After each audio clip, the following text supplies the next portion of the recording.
Welcome, everybody, to our early college and career awareness week. Today, we are interviewing colleges and getting insights about processes and programs, how to navigate the transition. Um, Today, we're gonna be meeting with SUNY Adirondack, which is in Queensbury, New York, in the Southern Adirondacks. Um, and Ryan Thomas from SUNY Adirondack is going to talk about their many new programs that they have. We're going to get to see a video to give us an overview about SUNY Adirondack and how two-year schools also make connections within their community to not only support employment, but also to build partnerships. So, and hopefully we're going to have Champlain College on as well. So at this point, Ryan, welcome. All right. Thank you so much for having me today. I look forward to presenting what we have to offer. First, I'm going to start with a brief video on the campus. It's really just our campus tour that we put in place with COVID. So let me share my screen.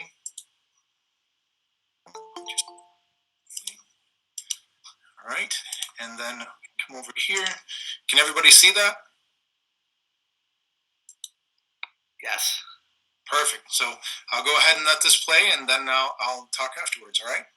Okay. Thank you. Yep.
Okay.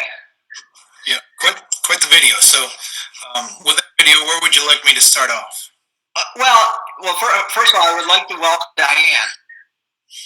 Thank you for getting on, Diane. Diane Savosky from Champlain College is here. We did get started a little right on time just because we only have 25-minute session. And I'm going to jump back over to you after we talk to Ryan at SUNY Adirondack. But thank you for getting on board. One of the unique things about SUNY Adirondack is they've generated a lot of new programming to meet the needs of the greater community and what is happening as far as the information highway in that region, the manufacturing that's going on in that region, plus the culture of the Adirondacks. One of the clips said, the foodie community and the tourism that the Adirondacks bring. So can you talk about some of the opportunities that students will have at SUNY Adirondack to do really applied learning and highlight some of your newer programs that support the community? Yeah, definitely. So, that's a great overview, really, of what we've done. So, one of the big programs that, as you saw in the video, we have Seasoned, which is our student-run restaurant that's located in downtown Glens Falls. It's only a few miles away from the campus. And one of the programs they just started is Culinary and Baking Arts. So we brought in the baking portion. It used to be just culinary. We still have the culinary program, but we added the baking. So it really focuses on both aspects. And students can work out of our restaurant, Seasoned, right in downtown. So they interact with the community, more in non-COVID times, of course, and they're able to, learn how to run the whole restaurant industry really from the ground up. And so that's one of our great programs. I grew up in the mountains, and so coming from the mountains, tourism is huge throughout the mountains. Restaurants are a huge place of employment, and when you have a chef that really knows what they're doing or a baker, this is a great program for that. Another program that we have is mechatronics. So mechatronics is really great for global foundries type businesses. So they take basically robotics, electronics, and some computer networking and programming and put that all together. And it really works to help those manufacturing plants run their equipment and all their robotics on the assembly line type thing. So that's another great one that we came up with. A very unique one that doesn't always apply to high school students, but can be very unique for them down the road, is for those going into the trades. We have the Journey Worker program where we can actually offer them 30 credits. Once they get their Journey Worker apprenticeship status, they can get 30 credits for the apprenticeship that they completed and actually just finish up 30 credits of business-related coursework, and they'll get a degree through us called Journey Worker. So it's a very unique new program that we started. We have cybersecurity, info security are always big popular ones that we just started, and then another one, because we are closely associated with Washington County, there's a lot of agricultural over there, so we started an ag business program which pairs business with agricultural ideas and kind of brings that forward. So that's another new option that we have on campus as well. Does your ag program and your culinary school work hand in hand by any chance? Yeah, so what they started doing is we have a farm on campus, not an actual farm, but like we call it the farm. So we do different crops, and they do actually provide those to the culinary building. But the culinary also gets some of their materials, we'll say, from local farms and providers throughout the area as well. So within these new programs, Global Foundries, the culinary, obviously mechatronics, those kind of programs, how is applied learning? What do the kids have the opportunity to do? What do the students have the opportunity to do when they arrive on your campus?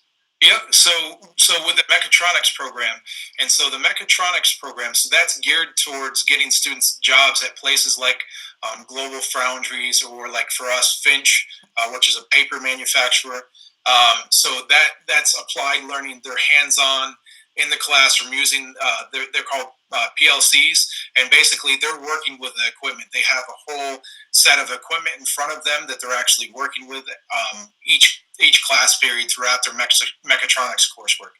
When you go into networking type courses, we have all the networking equipment right in front of them, and they're actually hands-on working with that equipment.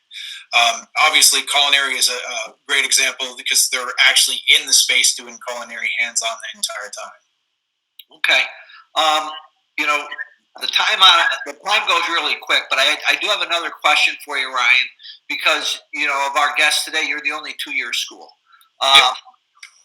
Why are two-year schools like SUNY Adirondack a great opportunity for students to apply to? Maybe they don't know if they want to go to a four-year school. What are the benefits of it? And if you want to keep going, how does that work for students? Yeah, that's a perfect question. So I grew up in North Creek, New York. I wanted to go to school after graduating, so I applied to SUNY Adirondack because it was local, and I didn't want to spend a ton of money trying to figure what I wanted to do out. I did spend a lot of money, but regardless. So the best thing with us is you can come, kind of dip your feet in the water, figure out where you want to go. We're all about access, so we don't require ACT or SAT scores. You can come to us and get yourself resituated as a student, because the student that you were in high school doesn't have to be the student that you are in college. When you get into college, it's really up to you what you want to do, and you can really do something that interests you in college. And so that's really the great thing. When you come to us, you can transfer out to us regardless of SAT, ACT scores, because you have transfer credits from us, and you're going to develop a GPA through us. For example, I transferred from here to Oswego without a problem, and then I transferred back to here because I had an issue at Oswego, and I transferred from here to Plattsburgh without a problem. We really have agreements with every SUNY school throughout the state, and just about every private college, we have agreements with those as well. Our credits transfer very well, and I will tell you, as a student that went out of state as well, we transfer out of state very well. Awesome. Okay. The one thing before I jump over is I really think that the students should be looking, if they are interested in trades programming. This is a wonderful opportunity. If you're thinking, maybe I'm not a college student, maybe you are at SUNY Adirondack. If you want to be part of the building trades, which certainly there are plenty of jobs for that. Yeah, definitely. I'm gonna jump over to Diane now. Diane, welcome. Thanks for sharing in our early college and career awareness week. Great. Yes, thank you for having me. Can you give us a little introduction about yourself before we jump into the questions on Champlain College? Yeah, sure. So my name is Diane Saboski. I'm the Director of Admission at Champlain. This is about year 2.5 for me at Champlain, but year 20 in higher education. So I've been in admissions for 20 years this fall. I have been at multiple institutions all the way down to Virginia. Most of my time was spent in Massachusetts at College of the Holy Cross before coming up here. And I'm happy to be here and chat with you about different career paths and futures. Okay, awesome. So, career paths and futures, part of when students come onto campus, many students don't really know what they want to study. There are particular programs that each college have, gaming at Champlain College, which we'll talk about a little bit. As an admissions advisor, how would you tell our students, how do you navigate determining what you actually want to study when you get on a campus? Some kids think they know, some kids don't know. Give our students some advice. Yeah, it was interesting. When I moved up to Champlain a few years ago, I came from a college where you couldn't come in with a declared major. Everyone came in undeclared and then got to explore and choose what they wanted to do. And then I came into an environment at Champlain where it was very different. A lot of our students coming into Champlain have an idea of what they want to study. They're drawn to us for a particular major. And one of the first questions I asked was, what about students who don't know or have multiple areas of interest, or who get to college, start studying an area and think, I don't know if this is exactly what I thought it would be, right? So we've created a lot of different pathways, even in the past 2 years, for students to come into Champlain, either as transfers, as we were talking about, or in that first year, and really kind of explore a little bit. This is the first year that we have an undeclared major as an option on our application. This past year was the first year that we have that. And I think the key there is really taking a deep dive and assessment of what do you like doing, right?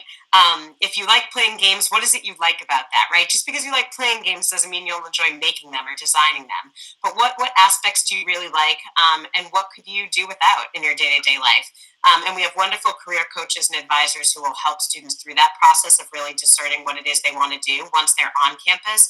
But even backing up, speaking with your admissions folks and professionals, right? Sometimes I'll say to students, just what do you like doing in your free time, right? What gets you excited? What do you know, because that's what you want to learn. You don't want to get up and study something because you think, there'll be a job in this and I can make money out of this, right? If you don't like it, you don't like it, right? What do you like doing in your free time? Because there may be majors and career possibilities out there that you have no idea. Admissions officer would be one, right? I don't know about you, but I didn't. I don't know about you, Ryan, but I did not go to school to be or work in admissions, right? That's not the major path that I was looking at. But there's a lot of careers out there if you just talk with people and say what you like doing, what you like doing in school, what you like doing outside of school. We can help narrow those opportunities down for you. Absolutely. It's funny you mentioned that. I think you may know, but I'm a retired high school principal. I think if most of the people in my high school said, he did what? Nobody would have saw me doing that when I was 18 years old. You know, but anyway, so Diane, one of the unique things about Champlain is that you kind of do an understanding by design, backward design model with your curriculum and your coursework. We were fortunate enough, actually, one of my alumnus from Peru High School did something with us in the fall, talked about the video gaming program and how it's reverse engineered so kids really know early on, is this what I want to do? Can you talk about how Champlain has structured their curriculum? Yeah, absolutely. So we have what we call the upside down curriculum, which means nothing to you unless someone tells you what it means and starts explaining it, right? It's kind of this fun, whimsical term. But what we basically meant is if you look at historically, if you're looking at college curriculums, if you speak with your parents, right, they'll often talk about going into college in their first and their second years, taking their gen ed classes. That's what they'll say, their general education, kind of just taking a smattering of things, and then really figuring out what they want to major in fine tuning. And that's okay. That's an okay way to do it. As I mentioned, we have students coming in undeclared now who are taking a smattering of things. But what about those students who have an idea or know what they want to study, or who say, what I really think I want to do is video gaming. What I really think I want to do is cybersecurity or professional writing, right? Whatever that may be, accounting. And for those students who have a sense of what they want to do, we tried to flip that curriculum upside down so that students would come in and they'd be able to get into classes in their major right away. So that first semester, our gaming students are put in a cohort model where those that are designing the games, those that are programming and doing the coding and building on the back end, those that are doing the art and graphics for the game, and then our production managers, the people that are keeping everyone on task, are put in this cohort model where they dive in, they're put in a class together where right away they have to simulate what it would be like to be in a business experience. So you can see, all right, I think that I know that I love drawing and I love making art and animations, and that's what I want to do for a career is game art and animations. But what does that mean to work with programmers, to work with game designers in the day-to-day industries? So trying to simulate real-life experiences. And the same thing happens for accounting majors and professional writing and cybersecurity, the other ones I've mentioned. They'll go right into real-life practical experiences. And what I think that does is allow students to tell right away whether or not this may be a good fit, right? When I went through my educational career, I didn't do my student teaching until junior year. And by the time I did it and thought, I don't know if this is the right match, I was in it, right? Like I was graduating with that degree because I was not starting over at junior year. So having that hindsight and perspective to kind of see, like, is this a good match for me? Is this what I like? And if I don't like it, do I have time to change and do something different, right? And redefine what my interests are and pathway is. Yeah, and I think that's a very progressive way to do things. I mean, if you think you want to be in a program and be able to use all your essential skills, see, am I able to think agilely with my peers, my network, can I get along in teams? How does this work? I want to be an artist and I want to do this, but I gotta work next to the kid who's the computer geek, and yep. I'm not used to doing that. So I really think that allows kids to get outside their comfort zone and be able to find themselves, and if it's the right path. I mean, you're not the only person I've ever heard of that got all the way to student teaching and then did it and said, "Oh, I just had 3 or 4 years of college. I don't think I want to be a teacher." But that aside, one piece that I wanted to ask about Champlain again that's kind of unique. You have career coaches. Many colleges don't have that. What can you give our students some insights as to what a career coach does? Yeah, absolutely. Thanks. I think most colleges or almost all colleges will have someone that you work with to kind of help, like a career counseling office, right? That helps you go out, that helps you look for jobs, that reviews your resume before you send it out.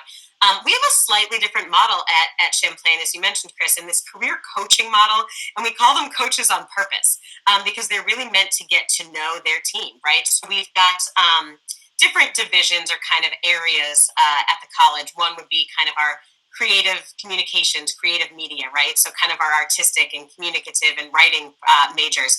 And they have a coach specifically who works with students who are in those majors, gets to know them, knows the industry really, really well, can help recommend internships and experiences and opportunities for you. So by the time you come to your senior year, you really know them well.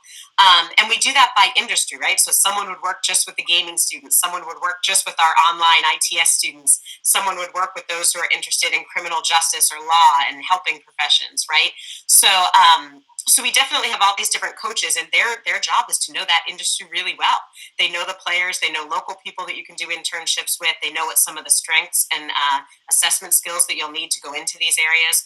And I think that coaching model has really been beneficial for our students to get to know someone well who gets to know them and can kind of say, all right, so you didn't like this aspect, let's tailor it a little bit and get you to a good place so that when you're graduating, ideally, you're in a role that you love, you're in a job that pays well, that you can go to work every day feeling good about. And I think that's our ultimate goal. Okay. Yeah. I'd like to ask you both about 10 more questions. Unfortunately, our 25 minutes is already up. We're actually a little bit over. But, one of the things I would ask is that two really unique colleges, really, really progressive, much different than colleges when I went to school in the 80s. I would encourage our students to do some research and take some time and shoot emails to our two guests so they can, maybe give you some more insights. The one thing at the beginning, I didn't give a whole lot of insight about Champlain College. Can you just talk about the population and the location? Yeah, and I just dropped a link in the chat too that you can watch on your own time. It's like a 2-minute video if you want to just get a glimpse of what Champlain is like. But we have about 2,000 students who are on campus, just over. It's usually 2,100, 2,200 that are on campus learning traditionally, kind of in our residence halls. And then we also have a larger population. We have online classes as well, and that's really meant for more those that are out in the workforce, kind of going back to get degrees after they've been in the workforce. So two excellent opportunities, but sometimes I like to distinguish those for folks. I mentioned some of our majors, but we are mostly residential college with that 2,000 on campus right outside of downtown Burlington. So we touch UVM's campus. If you've ever been down there, it's kind of UVM, Champlain's right there, and then downtown. So a lot of opportunities for students to get involved and internships, to explore the outdoors, to hang out on campus with their friends on the weekend as well too. Okay. Ryan and Diane, you've been awesome. Lots of information in a short amount of time. I hope our kids take advantage and do some web searching and see all the unique opportunities both of your colleges present to them. Thank you for sharing some time with us and celebrating our Early College and Career Awareness Week at CFES. Thank you. Thank you so much. All right. Thank you.